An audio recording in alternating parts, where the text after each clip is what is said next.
Okie dokie. Pause and copy this entire screen. Pause and copy. Okay, so not every matrix is invertible. Let's see.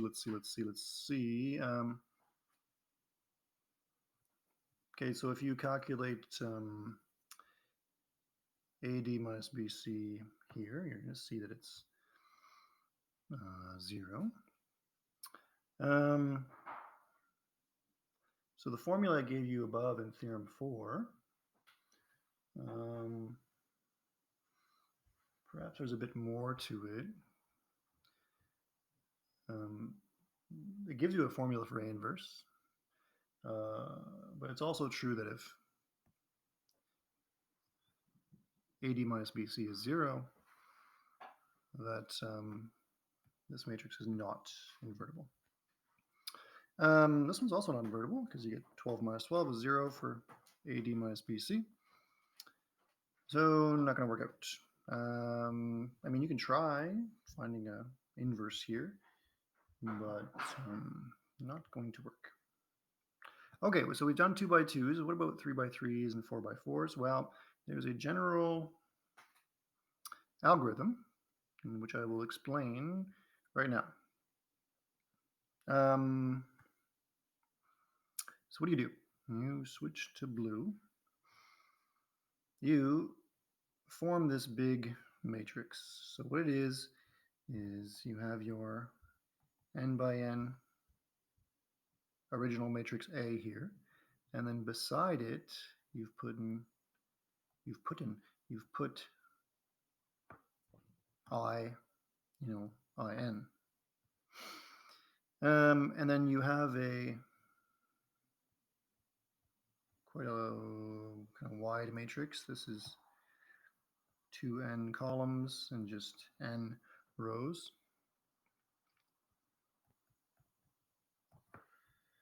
And what you do is you row reduce that without thinking too much about it. And the theorem says that when you row reduce A, if you can row reduce this and get all the way to the identity matrix, then quite magically, A inverse is like the rabbit coming out of the hat right there. It'll show up right there.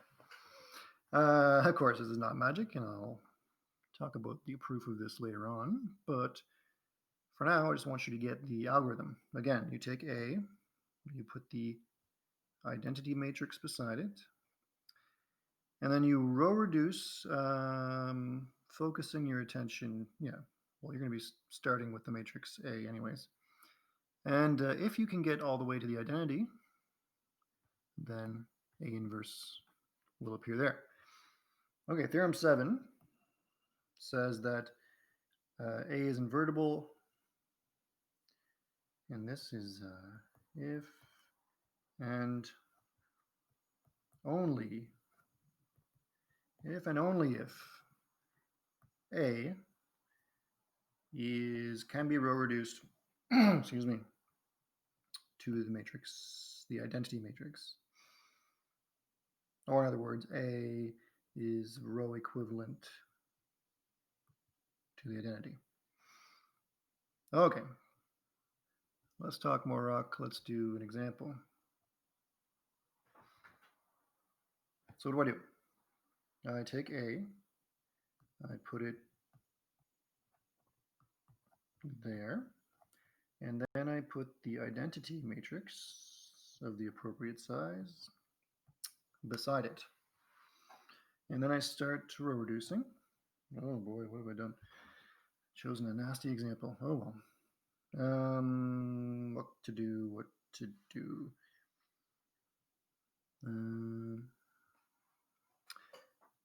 Do I want to? I don't really like fractions, so why don't I say something like, oh, who cares? Let's just multiply the top row by 5. 35 minus 25, 0.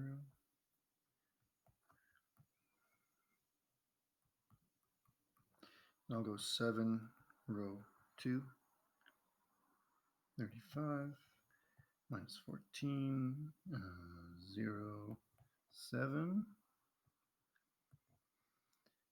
And I'll subtract 35.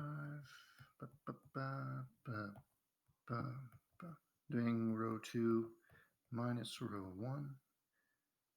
Get my 0 I want there. I get 6. I get a minus 5. And I get a 7. Now we have a nice conundrum. What to do now? Give up.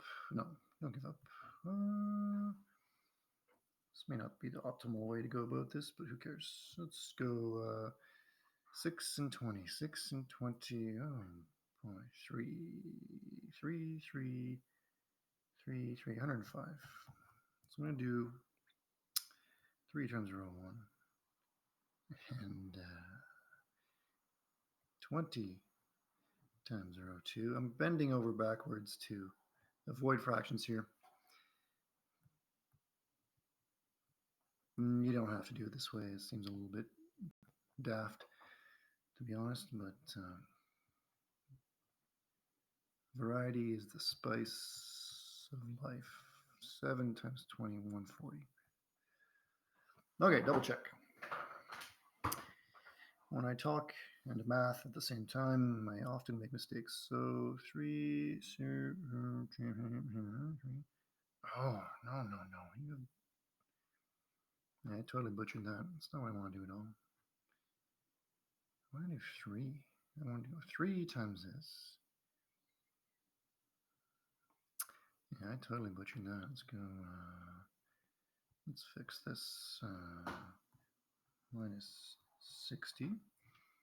And I want to do 10 here. 10. Okay.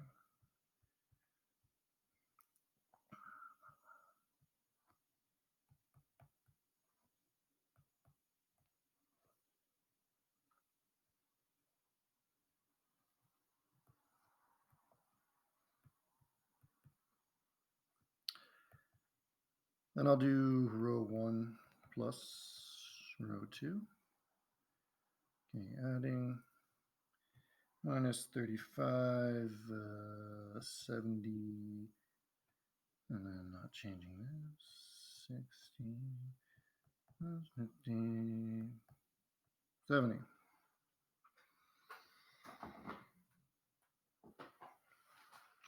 Okay, now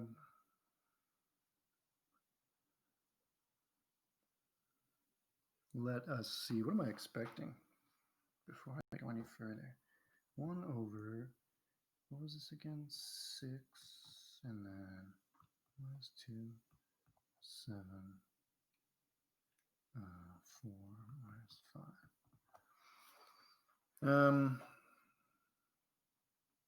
So here I'm using my quick formula learned in Theorem 4 above. And here I'm doing it kind of the long way. When you have a 2 by 2 matrix, this way is not optimal. But if you have a 3 by 3, you are kind of forced to use it. Almost forced. There are other ways. Okay, what was I doing? I want to use this to double check what I've done here just to see how I'm doing. Minus a third, okay. Yeah, 7 over, yeah, 7 over 6. Okay, this looks okay.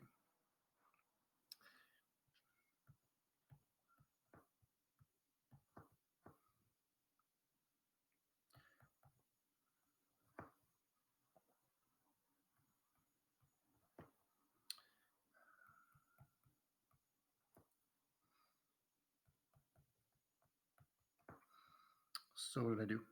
I did 1 over 105 times row 1 and 1 over 60 times row 2.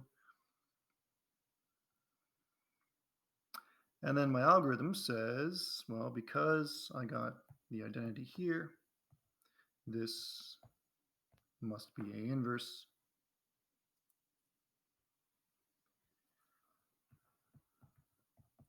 And you can check that what I got here is indeed what I got above. So I'm all set.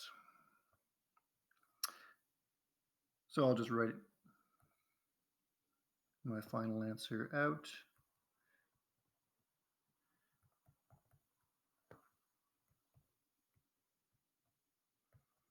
And there we go.